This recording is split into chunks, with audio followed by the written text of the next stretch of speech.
try this again. Gonna sit here, do some fucking power washing, and watch some fucking, I don't know, YouTube stream shit. I mean, whatever's on YouTube. Right now it's just politics.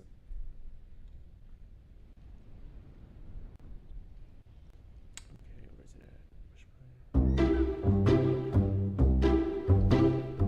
at? I do believe 100% wholeheartedly that we are image bearers of Christ. And so in that, we can't destroy the image of Christ in the womb, out of the womb. You look at other countries and they're doing eugenics. This is going to happen here, and abortion is just step one in that plan. Eugenics? You mean like Jesus is based black on like genes, trying to get people with the same genes? Yeah. Did you hear Donald Trump saying 2 days ago that immigrants were people with bad genes? Right? I did not hear that. And I wouldn't necessarily agree with that. I would say that all immigrants, no matter where you are, no matter what race you are, ethnicity, you are created in the image of God. Donald Trump is trying absolutely anything to connect with young white male voters. And of course, all he has is racism, and a little bit more bigotry. If he was to make the other the touchstone of the election, he could drive a train right from that ambition and that realization all the way to the White House. He did, and now he is doubling down on it in a way that is so scary. Right now. The way he speaks of Latino immigrants is so blatantly racist. It is intolerable, poisoning the blood of our country. It's in their genes. I firmly believe that murder is in their genes. Who's he talking about? Is he talking about me? Is he talking about my dad? Is he talking about my children? I think that it is unforgivable, intolerable, and flat out stone cold racist. Look, you got to do what you got to do. You got to get these people back where they came from. You have no choice. You're going to lose your culture. You're going to lose your country. You're going to have crime, the likes of which nobody has ever seen before. Oh, look who we have. Byron, stand up, please. Superstar of the future. He's already a superstar, but he's a superstar of the future. Byron Donalds, Florida. Wow, that's nice to have you here. That's good. He's great. He's great. He knows exactly what I'm talking about. That one is smart. You have smart ones and you have some that aren't quite so good. But we have a group of people. So he certainly falls into the general definition of fascist, for sure.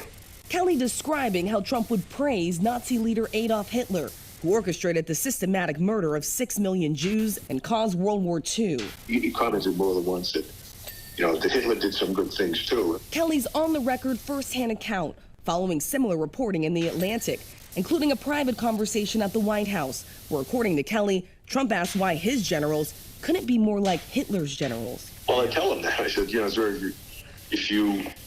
first of all, you should never say that. But if you knew what Hitler was all about from the beginning to the end, anything about history, everything he did was. That's what I'm saying. Like, man, you gotta qualify something. I would say, like it should be military people. Oh shit. Philosophy. Like, man, come on, man. So that nothing. Like, I don't think military people are like should be like the all see all and become president. But I'm like, if anyone should qualify, it should be someone from the military. You see what I'm saying? Yeah. Like, if this dude had qualifications to be and he's in the military, I'm like, yeah, I would give it to him because he's been through it. He knows the organization. He knows, you know what I'm saying, structure. He made it up the ranks, and here he is now president. You see what I'm saying? Yeah. But I mean, there are people that can still lead, and they're not in the military. You know what I'm saying? Yeah. So but I don't know. Let's do something. I don't know what happened. I'm just high. He did, you could argue, was good. The Trump campaign calling that an outrageous lie. When Kamala came in, she deliberately dismantled our border and threw open the gates. She threw them open. The gates to an invasion of criminal migrants from prisons and jails, from insane asylums. Like, you heard what he said? He said that Hitler said, did he say he was great, or I don't, or he did great things? He said he did great things. and they're jumping on Trump for saying like that Hitler did great things. Yeah.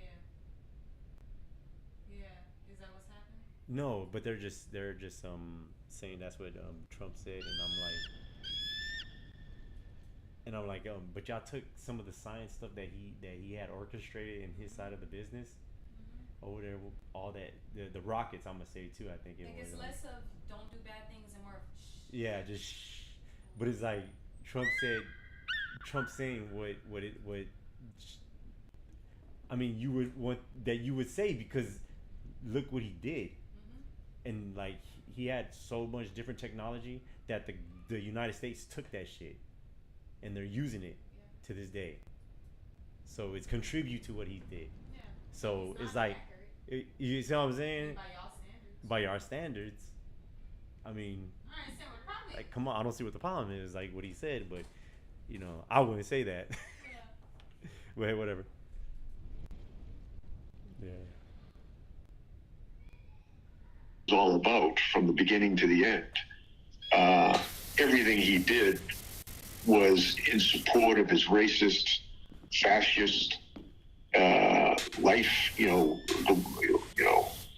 philosophy, so that nothing he did you could argue was good. The Trump campaign calling that an outrageous lie. When Kamala came in, she deliberately dismantled our border and threw open the gates. She threw them open. The gates to an invasion of criminal migrants from prisons and jails, from insane asylums and mental institutions, from all over the world, from Venezuela to the Congo in Africa. A lot of people coming out of the Congo, not just South America. They're coming from 181 countries as of yesterday. Right, and we're a dumping ground. We're like a garbage can for the world. That's what's happened. That's what's happened to her. We're like a garbage can. It's the first time I've ever said that. And every time I come up and talk about what they've done to our country, I get angrier and angrier. First time I've ever said garbage can, but you know what? It's a very accurate description. What does MAGA mean to you then? So Make America Great Again, what does that mean to you? He's like, no, but I'm not talking the about America people. I grew up I'm talking about with. these people. We want it back. We want people to stop censoring us. We want them to stay away from our Second Amendment. We want freedom of religion. So if you're conservative, if you're a Christian, if you're white, you're male, it doesn't matter what color you are. We want people to be respected for who they are. We don't need to have stones of infinity stones because you're black, you're gay, you're trans. We just want everybody to be treated equal. And they're trying to say that we're the party of the racist party when they're the ones actually wanting Jim Crow rules back. Oh, they all do. In what way? Well, colleges, they want to have black and white graduations. They want to separate us. Where do they want that? What colleges? Man, look. Okay, I don't know. Google it. Make America Great Again. What does that mean to you? What's the again? To me, the again means that we have somewhere safe where we can have those freedoms that we are so lucky to enjoy. There are so many people throughout the world that do not have what we have, and it is a blessing. That's why we have people that want to be here, and we will fully encompass all of that greatness again. When did we last have it, if it's again? That doesn't make it okay. I feel like we did have that when President Trump was in office. I feel like we can work with what he built on in the first presidency and make it even better. When he was running in 2016, it was before he'd even been president, but he was still saying, make it great again. Again from when? That is a good question. I would say if I could guess, it would be, and I think that they're very politically lined up, would be maybe with JFK. And when he was president, and what we embodied with some optimism and freedoms that we didn't have before, and trying to find that. When was America last great? 4 years ago, or 3 years ago. Well, he was saying it before he got there. He was saying make it great again. So he didn't think. What did that message mean to you then? I felt President Reagan was an excellent president too. And nobody between Reagan and Trump. I am not a Democrat, so Well, you had George Bush there, and you had George Bush's son. He was right, yeah, but I still liked President Reagan. Make America great again. It's been his mantra since he's run in 2015. What does that mean? What is again? When was America great? Well, that question right there says everything that I need to know about you, that you don't really think America was ever great at any time. I think America was great. The spirit, the whole purpose for America was about the American spirit, coming here and making something for yourself and having the opportunity to do that for yourself, to work hard. And that's what America is all about. So the people that hate America will always say, well, when was it ever great? It's just not a very good attitude to have, in my opinion. And when is that lost in your estimation? I think a lot of it was lost when the Federal Reserve took over the money system. We need to go back to a gold and silver-backed system where currency it counts. What does Make America Great Again mean to you? It means stopping the invasion of our nation by illegal immigration. It means rebuilding our economy that's been destroyed by the Biden administration. They should be making statements making a secure on world again through our street. Like, we didn't fire this person because of what their beliefs. We just fired them because they're incompetent, and we've been letting them work here. You see what I'm saying? Like, how do these motherfuckers be uttering that shit? Where do you work at, sir? Oh, I'm the CEO and retired of the. Like, oh my god. Whatever fucking leather or whatever company that's fucking running shit. Strength in the world that keeps the whole world in check. What does that mean to you? Like the again part of that. When was it great to you? Supposed to have been great in the founding era. Then it got changed in the middle 1800s, and I won't go into all the details because that's too long of a story. But that was slavery in the Civil War. It's a little different than that. In the final days of the campaign, Donald Trump is canceling everything. You know, he didn't do the 60 Minutes, and he didn't do the debate with Kamala. He didn't do the second debate. He didn't even show up to the town hall. He's not doing anything because the more people see of him, the more they dislike him. You know, so he's staying in his little echo chamber within his little bubble because that's the only place he really can prosper. That's the only place he really can thrive. And then what we're seeing is the same thing as in 2022, where Republicans are flooding the market with these right-wing posters. But at the end of the day, how does that really help Donald Trump win? How does that help Republicans? You would think that if you showed that he's a little behind in these new polls, that would motivate the base to really go vote. It would motivate the base to organize more. But all of this at the end of the day is for Donald Trump's ego and for Donald Trump's feelings. You look at the early voting numbers, they're really not looking good for Donald Trump. In fact, early voter surveys have shown that lots of Republicans, in fact, are voting for Kamala Harris, rather.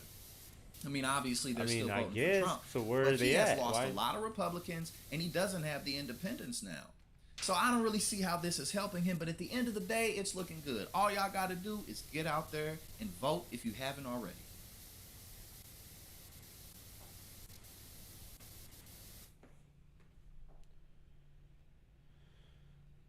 This is Democracy Watch. Mark, we've all seen the images from these viral town halls across the country where Republican constituents are coming into Republican town halls to yell at their Republican elected officials for not kind of asserting their own authority against Donald Trump and Elon Musk and their overreach. Well, we have news now, and I'll put this right here on the screen, that Republican Party leaders are suggesting that if lawmakers feel the need to hold such events, they do teletown halls or at least vet attendees to avoid scenes that become viral clips, according to Republican sources. And so if they must feel the desire to hold these town halls and to actually face the voters, that they take steps to protect themselves. Can I have your reaction to this in light of what we've seen across the country?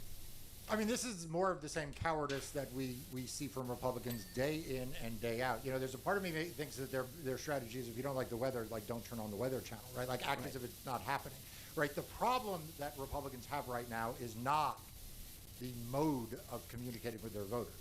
The problem Republicans have right now is that their own voters understand that they are being betrayed by Donald Trump and his administration. They understand that what Elon Musk is doing threatens jobs in their communities, threatens services that they rely upon, and most importantly, as you point out, they recognize that the Republicans in the House are completely spineless. They are beyond spineless. You know, they're like a puddle.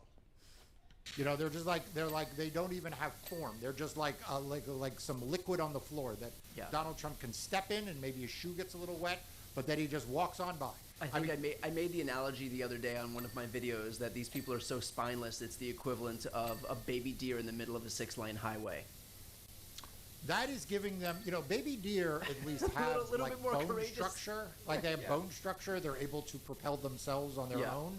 Yeah. I mean, like that is being way too kind to the Republicans. And so now what they're doing is they are figuring out how to hide from their voters. And I want to emphasize one of the things you said.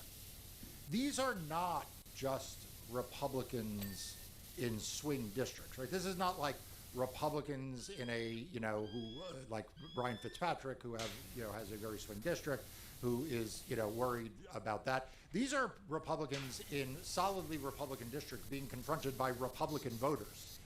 And so they've got a real problem on their hands. And hiding from the voters is not going to make that better. I think one of these town halls is a plus 23 Republican district. That's Mark Alford, an R plus 23 district. So to your exact point, these districts are heavily Republican. These are, you know, we've said this before. These are not places where they're organizing district-wide BLM protests. These are districts that have been solidly Republican in many cases for decades. I know McCormick's district, for example, another R plus 22 district, I believe, that's been Republican for 67 years.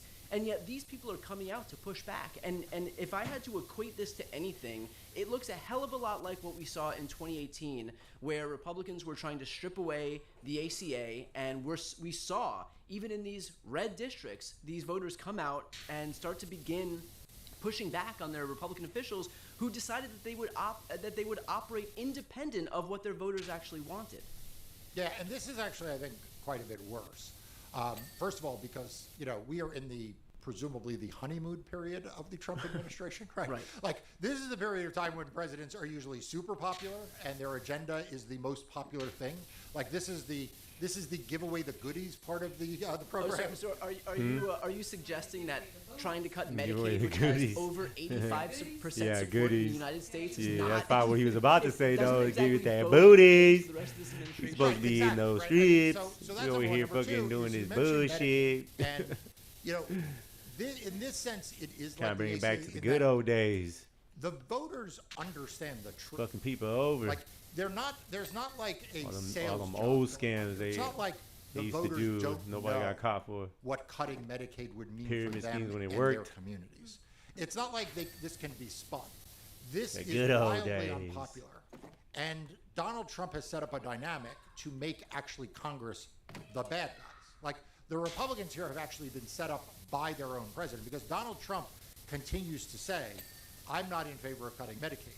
I'm not in favor of cutting all these programs. Food and he is stamps leaving and- it, yeah. like food stamps, right?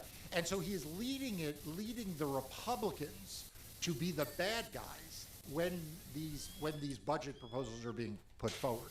And that, I think, it means that Donald Trump is not planning on walking the plank, you know, proverbially, at the end of this politically, when Republicans become unpopular here. I suspect Donald Trump is going to say, well, not me. I mean, like, I don't know why they were doing that. I mean, I'm not in favor of that.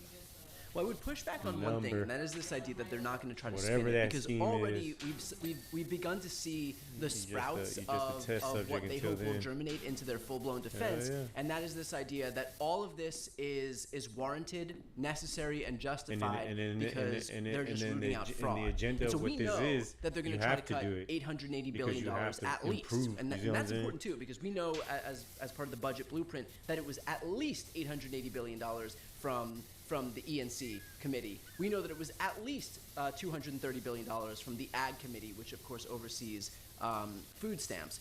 And so we already know the beginnings of what they're going to try to use as their defense, and that is this idea that they're just going to try to root out fraud. And so what is your reaction as we see a situation unfolding right now where they're going to make these cuts, it's going to impact regular people, but they're going to basically cosplay as just rooting out waste, fraud, and abuse, even if they have to pretend that all $880 billion is just going to be fraud?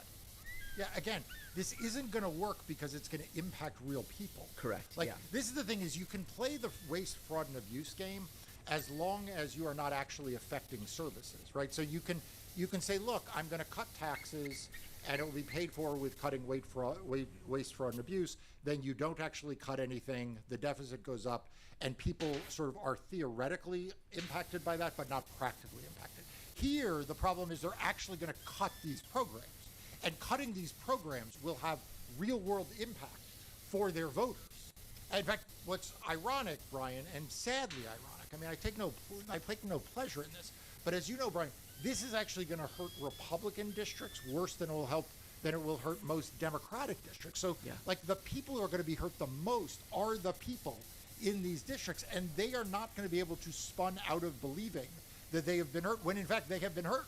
Yeah. Although that's not going to stop Republicans from trying, and we've seen the advantages that are conferred onto the GOP by virtue of their hermetically sealed media ecosystem. And so, you know, I would be floored. You could knock me over with a gust of wind if we actually see any of those real-life stories break through when you're watching Fox News or Newsmax or OAN, or being featured on, you know, Dan Bongino's show, which if he continues it while he's prosecuting media figures at the FBI. Why give up? Why give up now? That's right. After all, most of these people are getting into government to try to get successful shows. So if you've already got one, why stop now?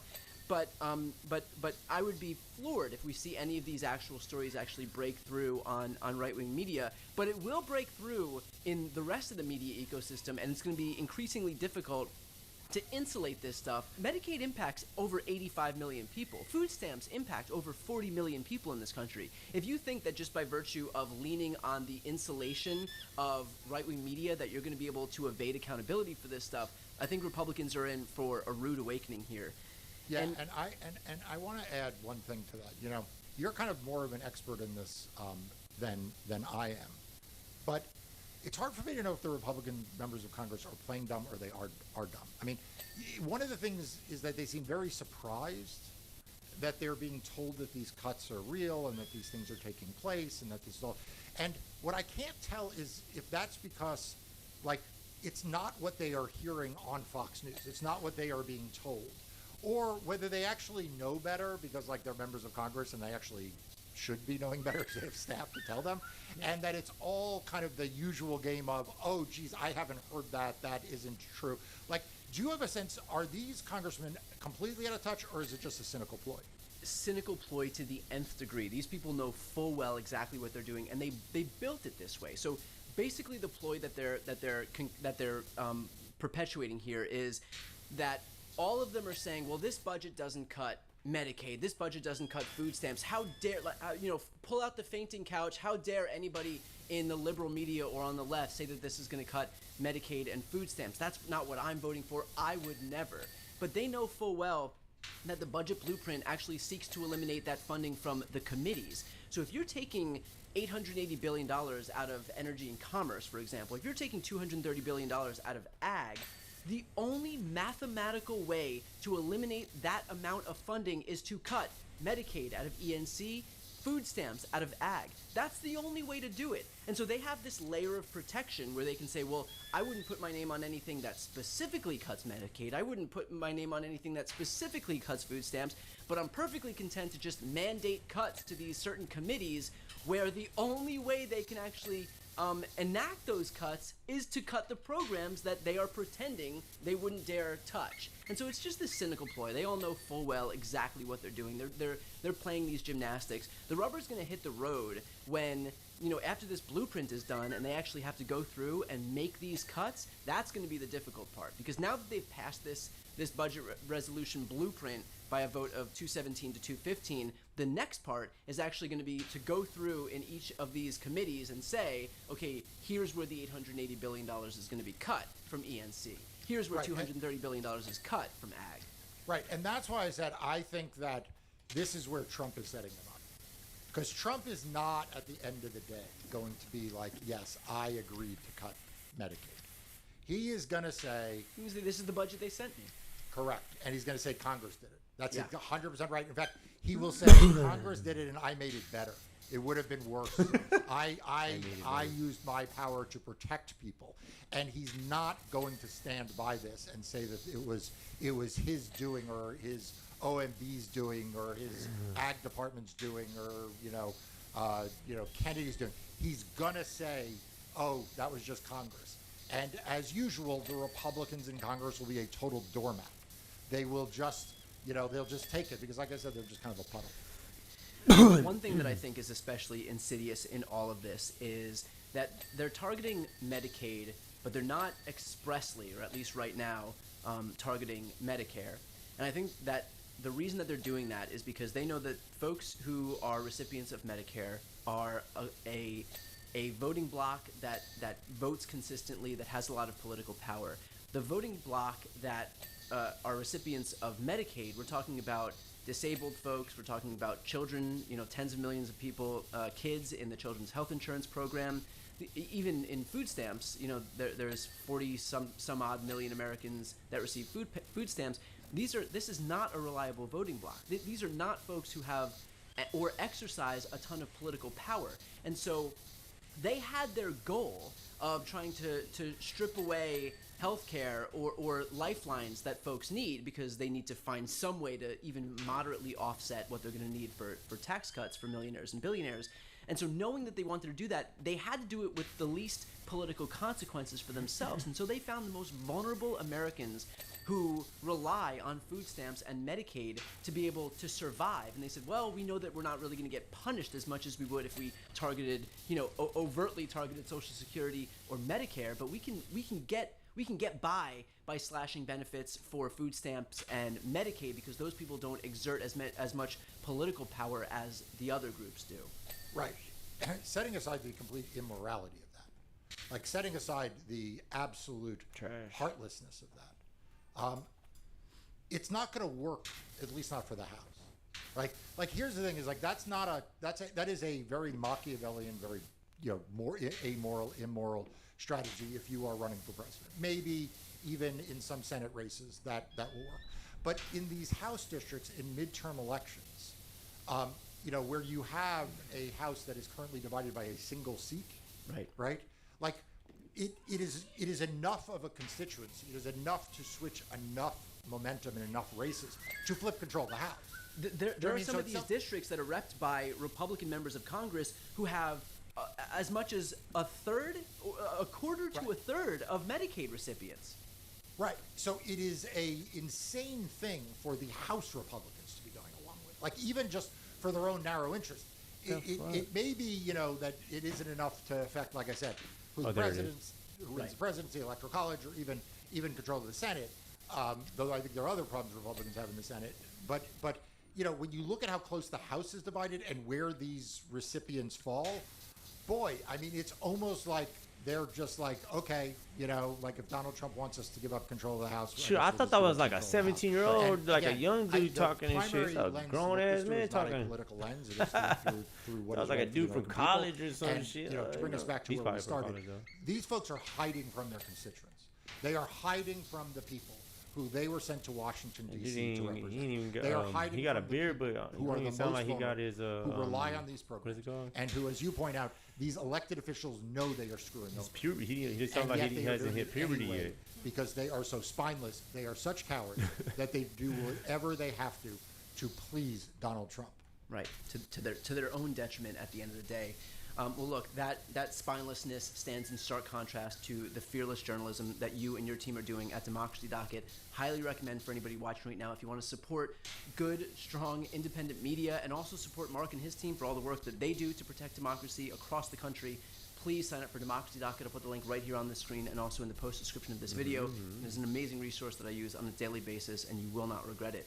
I'm Brian Taylor Cohen. I'm Mark Elias. This is Democracy Watch.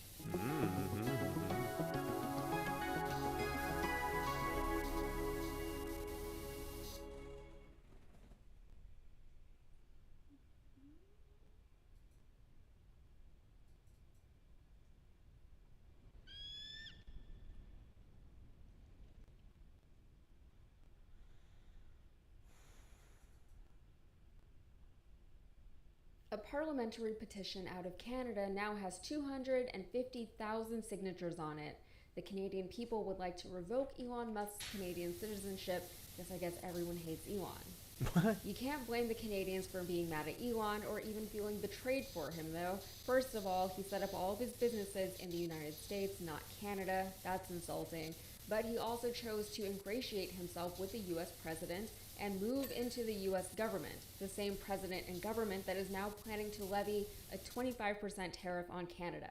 Oh, and this is the same president who Elon Musk is so in alignment with that has often joked about annexing Canada and making it the 51st state.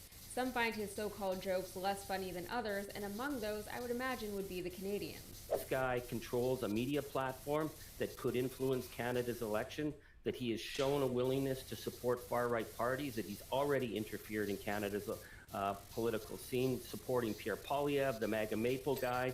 Conservative MPs have been supporting Elon Musk for promoting the growing level of hatred and disinformation. So my letter to Elections Canada is, do they have the tools to make sure that he doesn't monkey wrench our electoral process?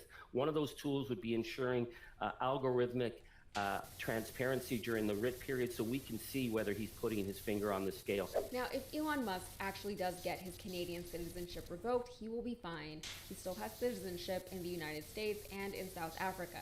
He has birthright citizenship in South Africa. His mother gifted him his Canadian citizenship, and he is a naturalized citizen of the U.S.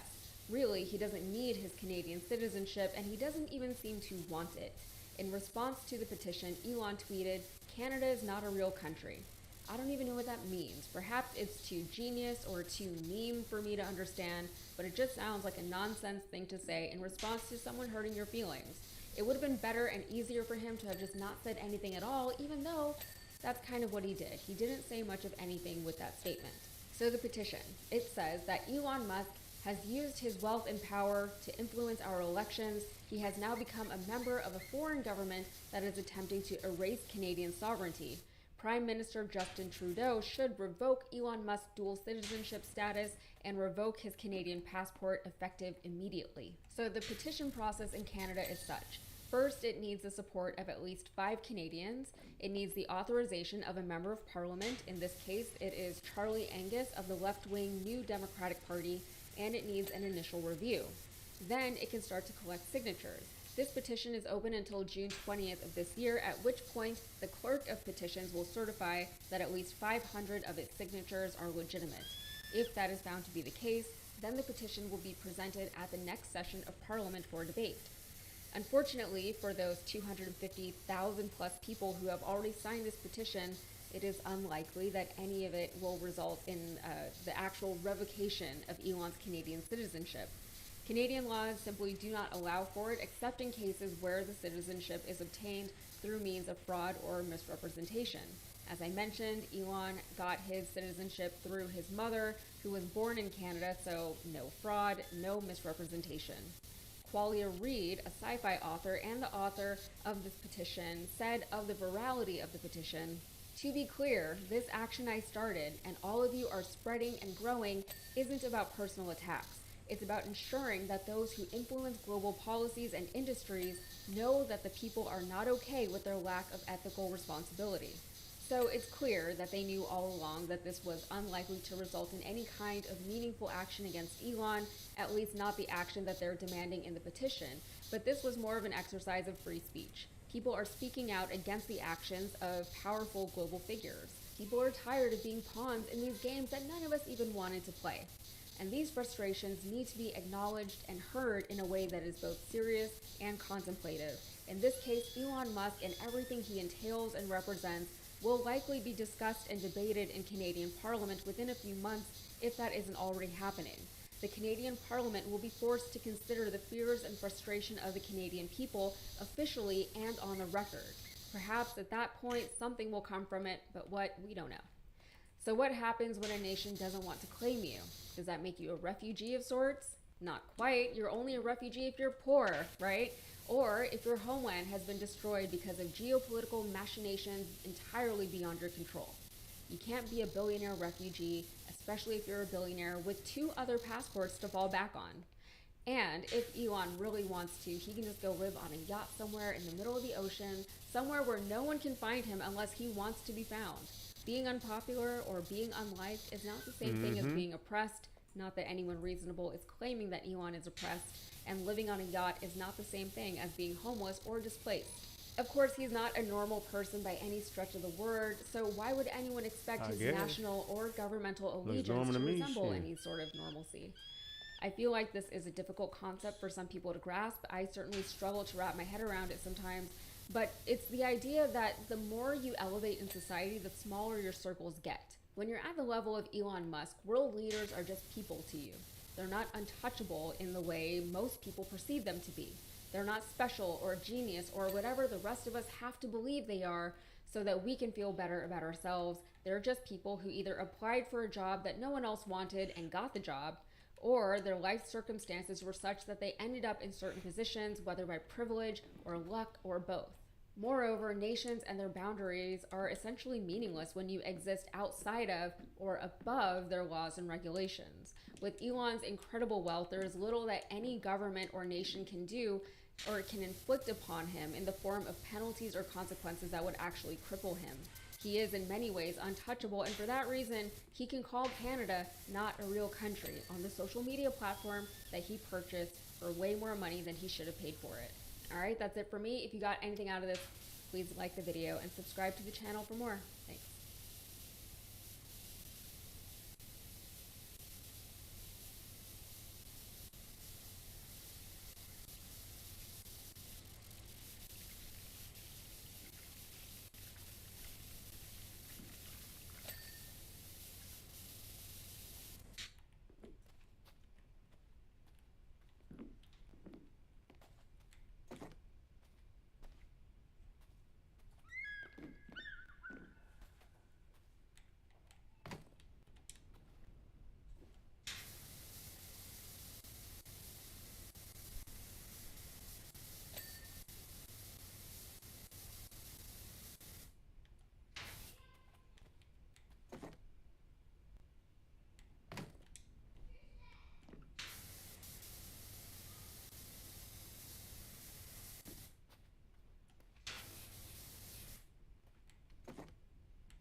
Get my ass up there.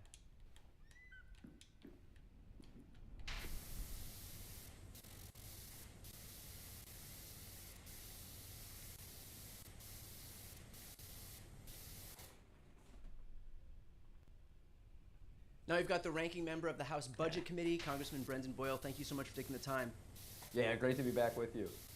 So we are obviously in the immediate aftermath of Republicans voting to advance their budget blueprint that would seek to ultimately cut Medicaid, cut food stamps, and the way that they're framing this right now in order to give themselves plausible deniability is that in fact they're not seeking to cut any of these programs because the budget itself just seeks to cut committee budgets. So can you explain the bait and switch that they're pulling right here? Republicans are making an unbelievably dishonest and disingenuous argument. Steve Scalise, for example, and others were making it just yesterday. They were saying, look through the document. You won't even find the word Medicaid. Democrats are lying.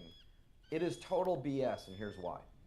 In their document, some 58 pages. People can easily go online and read it.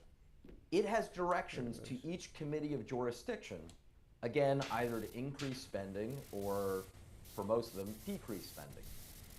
The direction to the Energy and Commerce Committee is cut spending by $880 billion.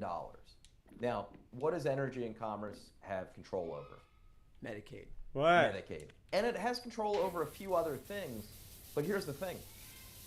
If you really didn't want to cut Medicaid, and you instead wanted to cut 100% of everything else Energy and Commerce has jurisdiction over, guess what? That doesn't come anywhere close to $880 billion. In fact, it only gets you about halfway there. So even if, and they're not going to do this, but even if they eliminated everything that Energy and Commerce has control over except for Medicaid, by definition, they would have to still cut Medicaid by hundreds of billions of dollars. So make no mistake about it, they are cutting Medicaid. And remember, the $880 billion figure that's in their budget resolution, it says a minimum of $880 billion. That's a floor, not a ceiling. So it could go well north of $1 trillion. But even if it doesn't, make no mistake about it, these are the biggest cuts to Medicaid in American history. In other words, it is a mathematical impossibility to be able to cut this funding to these committees if they are not seeking to fund Medicaid. It is a mathematical impossibility if you're looking to cut $230 billion from Agriculture Committee, if you're not looking to cut food stamps, for example. But they gave themselves this plausible deniability because now these members can come out, like Nicole Maliotakis came out today and posted, oh, it doesn't say anything about Medicaid in the bill. Well, of course it doesn't say anything about the Medicaid in the bill. It says something about the Energy and Commerce Committee being cut, and the only thing that they're able to cut to reach those numbers are Medicaid. Yeah. More broadly, so it shows you just how unbelievably disingenuous their argument is. The good news, though, is the very next step in the process, they actually do have to add in the programs that they will be cutting. So while I think any reasonable person who looks at this realizes the sleight of hand they're attempting to pull, the reality is that argument for them will really only last a couple weeks, because in the next step in the process, they actually do have to add the word Medicaid. Right. All of this happens amid these promises of eliminating waste, fraud, and abuse so that we can restore some sense of fiscal responsibility into our government and finally balance the budget. And yet, that's not what this budget even seeks to do. So even despite the fact that we're cutting these things on the pretense of eliminating waste, fraud, and abuse, still will be in a deficit in the aftermath of all of this, because all of this still doesn't come close to offsetting what Republicans are looking to do in terms of making the tax cuts from 2017 permanent. That's right. Republicans have a math problem. What they want to do is extend and even make permanent, but at least extend for 8 or 9 years, the 2017 original Trump tax cuts. That costs about $4.5 trillion.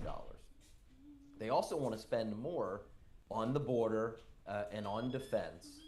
So that actually makes the total price tag of their bill north of $5 trillion. What the fuck you talking about, man? The bill. So Democrat, Republican, shut your bitch asses up. Come from Medicaid. You take the cuts to school lunches. You take the cuts to Head Start. Give me some more money. That's what I want to hear. Cuts to student loan programs. I'm gonna go work at McDonald's and get paid like fucking $30 an hour. All told, that adds up to $1.5 trillion. But and remember, food still be the cheap. total price tag is $5 trillion. So what do they do for the missing $3.5 trillion? They increase the debt. That's right. The same crowd that anytime there's a Democrat in the White House says we can't possibly spend any more because, oh my goodness, I care so deeply about the national debt. It exposes again what frauds they are, because here they are in their very first bill, and they're increasing the national debt by trillions of dollars. And so what do you say to members like Victoria Sparks, for example, who had come forward prior to this vote and made clear, she posted on Twitter even, making clear how much this would explode the deficit and therefore heap money onto an already untenable national debt, who would then...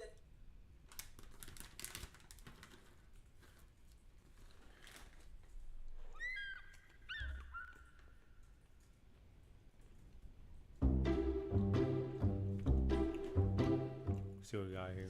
I don't agree that I'm gonna start laughing Those already. idiots that went into the Capitol were there to subvert democracy. I think most of them were just a bunch of potheads that thought it was a big party to go crash the Capitol. And I don't think that Trump sent them at all to go do that. Sure. When he said, let's go to the Capitol and we got to show them strength. So that's fine. I could go to the Capitol and stand there right now, yell and scream and show strength. Doesn't mean I want to subvert democracy. Doesn't mean I want an insurrection. And the other thing is, how do you run an insurrection with no weapons? Those idiots weren't going to take over the country. Well, according to January 6th, there were a lot of guns that were in the crowd. In the crowd? Were they in the Capitol? Well, nobody opened fire in the Capitol, but they were using God bear spray. They damn. were hitting people with flagpoles and signs. There was violence. Idiots that got out of hand. If I remember correctly, there was a group back in the 70s, some Puerto Rican group, I believe, that actually set off bombs in the Capitol. You want to say fucking were they insurrectionists? what is it were called? they subverting democracy? And they were prosecuted. Good, Yeah, and they these, should have been. I don't think these some of these guys that were in there just walking around aimlessly should be in jail. Remember, there was another group that was back in the days, that, I don't know. So what do you make of these Mexican one, criminal charges Puerto and Rican. moving around to classified documents and trying to overthrow You the know what I'm election saying? illegally? All right, when you think of for one, a you're talking to someone there that was there on January 6th. yeah, He didn't try to extremist overthrow the election, okay? group that What was he tried to pushing do back, was think the of Black legal Panther. way.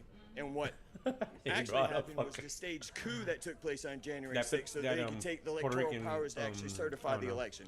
What Trump was trying to do was very legal. He went All way these out there. phony indictments is all going to bite the Democrats in the butt because it had to happen to Trump first. This is so that the American people can accept it for when Trump comes back and the revenge tour is going to be the sweetest. You mentioned you were there on January 6th. There's some people who claim January 6th was Antifa or Nancy Pelosi. How do you know that? I was there. I was right there at, right there front steps. I was part of the first group that was there. I seen what was going on. I seen that everybody was standing there peacefully, singing Amazing Grace. Once people got to the steps, that's where everybody was like, whoa, what is going on here? Everybody felt that. There was a group of like 30 to 40 people that walked around with megaphones that was screaming, this is your chance, fight for your freedom. Trying. Who were those people? I have no idea.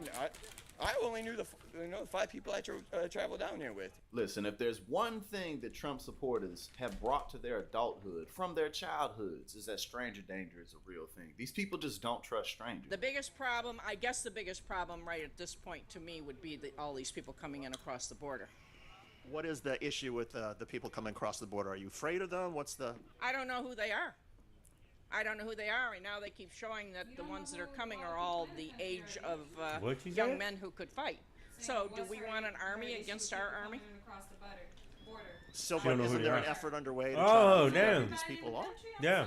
No, I don't think there is any effort whatsoever. I think he's just allowed everybody to come No. in. There's nobody's been He knows vetting everybody's anybody. American. I think that they're just But who's gonna American? come in I don't and know. they're going to do what they want to do. When Joe Biden says he's spending money to support the border, then you support that? I don't trust Joe Biden as far as I could throw him. He isn't taking anything except what he puts in his pocket. Concerned about immigration and what's happening with the border? Yeah, Sounds like your president. people coming into our country that we don't I'm going crazy. The Biden administration is now building the wall and adding to border security. Is that a good thing? Well, it is if he's actually doing that.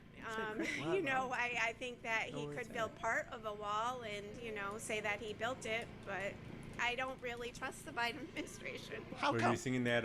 Just because because that of our song, open borders. yeah, I'm mean, trying to- I we're can't- I don't know the words supposed to it, to no. have a secure border, and he's The chick that allowed sings it though? hundreds and thousands of people to come through. So, I have to ask the question why. Yeah, that's why what is I was he going doing with. that? You think he wants all these immigrants to come through? I think they have a plan and a purpose for it, and it kind of reminds me of a Trojan horse, So what is the plan with immigrants and allowing people? I'm not sure I follow you. I think he wants to change America.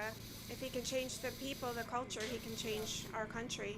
Speaking of American culture, What will Donald Trump do to save America in a second term? Close the border. Close the border and get all these illegals that came in through the border not illegally out of this country and bring oil back. What is it about the illegals that's so problematic? They come in not wanting the American So they dream. say. Like years ago, the illegals came in for the American dream. They came here to work and make a better life for them and their family. But I thought that's what they're crossing now. They all say, we're escaping violence in Ecuador and Honduras and all these sort of places. To me, they're coming in to ruin this country. We're going to get attacked in the middle of this country because of some of the illegals that we can't vent are coming in. We can't and that's ban the them. way in to get us. That's my feeling. So you think some of the illegals are here to destroy us? Yes, tripping. absolutely. You tripping, dog? And how will they do that? Hey, you crazy, fool. Well, like Hamas is doing, just random acts of violence, random killings. They're not listening to our laws. They just do whatever they want. So that's going to poison this country. Joe Biden's has proposed $100 billion to help defeat Hamas and Hezbollah in Israel. Some of the money will go to Ukraine to help defend Ukraine. Some of the money will go to build up the border between U.S. and Mexico. So do you support that part of what Biden's doing? No, because Biden ain't telling you how much is going to his checking account. So you think there's corruption going on? Oh, there's tons of corruption. Well, how would we know whether or not there's corruption or the money can't be spent? How would we know that? We'll never find out because there's so much corruption. The FBI's into it. Everybody's got a hand into it. So we'll never find out. So we shouldn't spend any of that money then on the border or on helping Israel or helping Ukraine? On the border, no. I think nothing against Israel, nothing against Ukraine. Time we spend money in this country and take care of the people that are hurting in this country. My dudes was down with the brown until Donald Trump came in town. Until Donald Trump came down the escalator and said, the Mexicans, they're sending over rapists and criminals. They're sending over their worst people. You know, ever since then, my man was like, nah, we can't have immigrants in here anymore. Because, you know, before, years ago, when they came over here, they were just seeking a better life. You know, the American dream. But they no longer believe in the American dream because, you know, reasons and things. You know, people don't come here to make money. They come here to plan terrorist attacks. Even though, you know, we got our own people running up in schools and malls and churches, shooting people up. You know, that's pretty much all Americans doing that. But no, it's the brown immigrants. It's their problem. You see, the things don't have to make sense. As long as there's an other, as long as there's an enemy that's not exactly like you, whether that be along skin color or ideology, political party, what have you. That's the only thing that the Republican Party has going for itself. And that's a lot of why they're in the position that they're in today.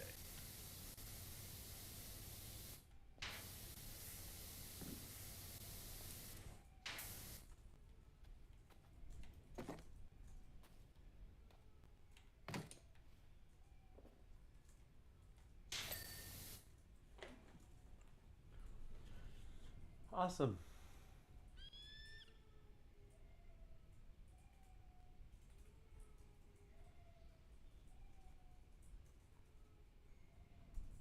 That's his. Ultra Extreme MAGA. What is Ultra Extreme MAGA? It means never leaving the house without a red MAGA hat. 8 years going. I change my hat every 2 months. I never leave the house without a MAGA hat. Why? Because he's an American hero, and he's perfectly innocent. Guy's done nothing wrong. What does Ultra Extreme MAGA mean?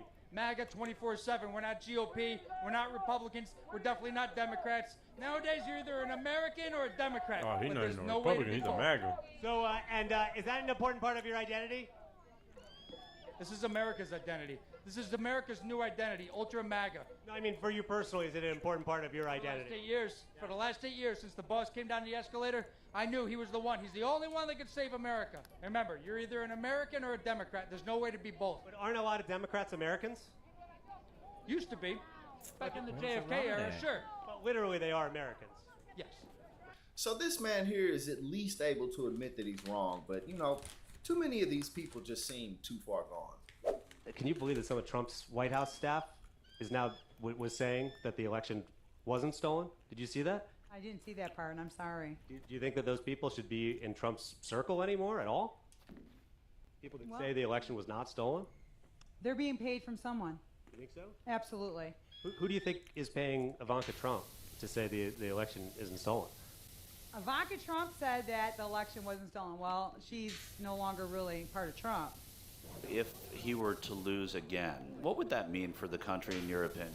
You mean if President Trump was to lose for the first time? He's never lost a presidential election. Well, Yeah, he had a historic turnout. 81 million people have never turned out for a presidential election. You know were you up on election day? Were you up when they stopped counting, which has never happened before, until they calculated how many fake votes that were trucked in the middle of the night when they were pounding plywood over the counter windows that are mandated that you have observers, and they pounded plywood so the count couldn't be observed. But Trump still got the most votes of all time. That vegetable that was installed in the White House to be Barack Obama's third term can't fill a park. Look at these people. That vegetable can't fill a Walmart. Well, I mean, Barack I'll Obama's be third honest. I mean, I term? did vote for Trump. I've talking never about really Biden. voted before. To me, it was like always watching WWF wrestling. They pump up this guy, and then he's supposed to win. They pump up that guy. That guy's supposed to win. It's like theatrics in play every single time. And I don't care which side it is. They all just go blah, blah, blah, blah, blah, blah, and do whatever it is that they're going to do. So you voted in the last election. Do you accept the results of the last election? You know, unfortunately, I'm probably one of those election deniers that people talk about. But I also wear red, white, and blue, which, according to some people, makes me a. As far as the election Where's the goes, rod at? yeah, I don't think that the election was done fair and square. I've been watching a lot of information from a lot of people, factual information. Dr. Frank's a great source of information. He started in the beginning pure on accident, kind of like I started my journey on accident. I didn't come out here to try to find all the stuff that I found out. It's just kind of happened as I've gone along. And I mean, what do I think? What do I know? I mean, gosh, if I talk long enough, just about anybody could think I'm absolutely crazy. My vote was stolen. Okay, may I? Okay, okay, all right. So, I will. When I woke up, okay, after voting, after watching the numbers, and I woke up at 5 o'clock on November the 4th, okay, when I woke up and I saw those numbers change the way they did in my state of Pennsylvania and across this nation to the point where they had excuses, where they had no reason in my mind, okay, when I went to sleep that evening at 1:30, 2 o'clock, I knew who that president was when I was going to wake up. That's not what happened. My vote was stolen. The Democrats and Republicans both have some real wrongdoers. I'll agree to that, okay? I have voted both sides. I voted for Barack Obama twice, and I felt duped, okay? And I know I will never vote Democrat again in my life, ever, okay? And I'd take that to the bank, okay? They'll never change. Their color has been written. The Communist Party has now taken hold of them, and they are directing them. And people have got to wise up, and they need to do their research, and they need to understand that the truth, the real truth is out there. Let's talk about President Biden. How do you feel about the 2020 election? Do you think he is the legally elected president? He's not my president. Explain that to me. He's not. He's illegal. It's shadow government. He's not my president. You know, I find that compelling for obvious reasons. What about, like, so what's the shadow government, and how is he not your president because he wasn't legally elected, or because you didn't want him to be president? He wasn't legally elected. How did he get elected? He didn't. He got selected. And who did the selecting? The swamp. But what about the votes? The votes that were, you know, that he had more votes. How did that matter? Yeah, that mattered. It was done illegally. Jesus Christ. And did you feel that in Pennsylvania? Yeah. In what way? I don't see The ballots,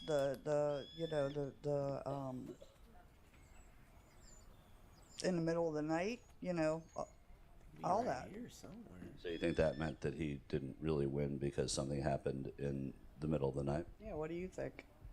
I believe that there was some sort of fraud going on as far as the election goes. Do you think that President Biden was legitimately elected? No, nor do I believe that he got 81 million votes. No. And do you believe that Donald Trump got more votes than anybody in history on that same day, or second most to Biden? Yes. So you think all the Trump votes were fine, but the Biden votes were curious? You know what? That's a. I feel like that's sort of loaded. There's an algorithm. Okay, I think that there's an algorithm that is being used based off of polling in order to add votes that did not exist. Okay, there was a record turnout for voting in the 2020 election, right? Normally you have just about the same number of people that are going to be voting. Goes up a little bit each presidential election. Right, but this one to spike in the middle of the night is curious to me also. All of a sudden there's all of these votes for President Biden, and knowing that the Dominion voting systems were capable of connecting to the internet when they're not supposed to be capable of connecting to the internet, and those fallacies being told, that causes me to be very speculative as to whether or not it was an honest and fair election. Sir, I don't believe in the two-party system. I believe it's really a uniparty. And you know, the lengths that these people will go to just not admit that they made a mistake, or that maybe they saw something in Trump that wasn't there, is truly amazing. You know, I just turned 32 a couple of months ago, and these people who will do this type of stuff should be more mature than me. You know, they should have more life experience than me. They'll be like 50, 60 years old talking about, oh no, my vote was stolen. There's absolutely no way a man like Donald Trump could lose. Even though it is a little bit embarrassing to lose re-election as an incumbent, which Joe Biden may mess around and do. So Donald Trump may go into office. But see, here's the thing, right? If Donald Trump wins in 2024, then, you know, of course he wins in 2024 because everybody loves him. But if he loses, it was all a setup. It was, you know, the deep state coming to take this man away because he's such a man of the people. He has such a long track record of just giving to the small guy, giving to the little working man and little working woman. Of course, that's total BS. But again, like I said, the lengths that people will go to not just be like, you know what, I was wrong, is truly incredible.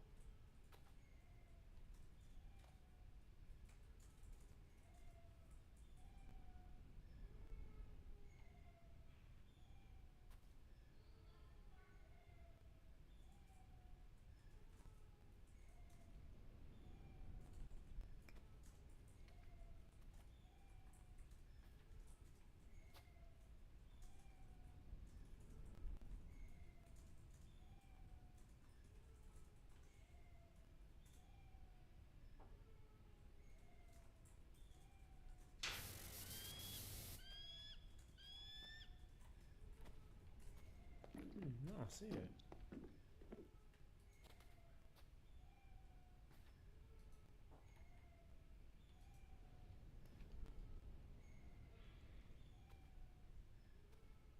There.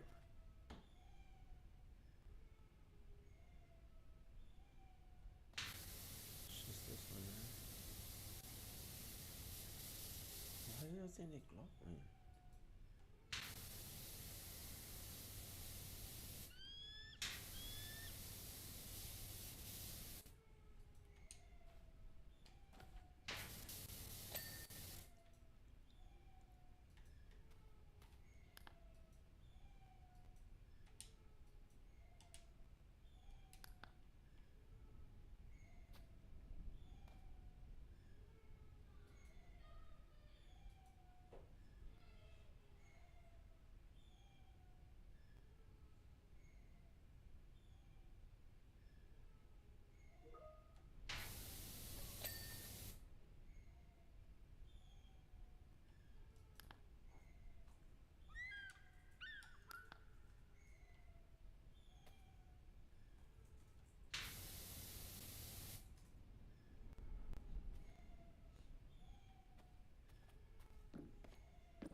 This motherfucker. What is motherfucker?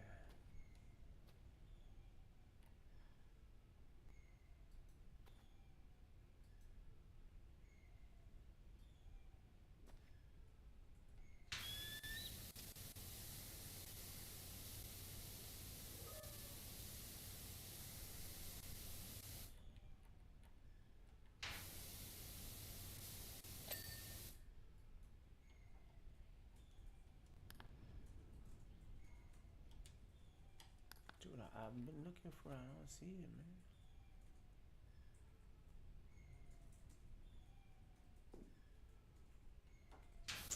It's right there.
So still, I thought there it is. Jesus.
Job completed. Now it's time to take a lunch break. No.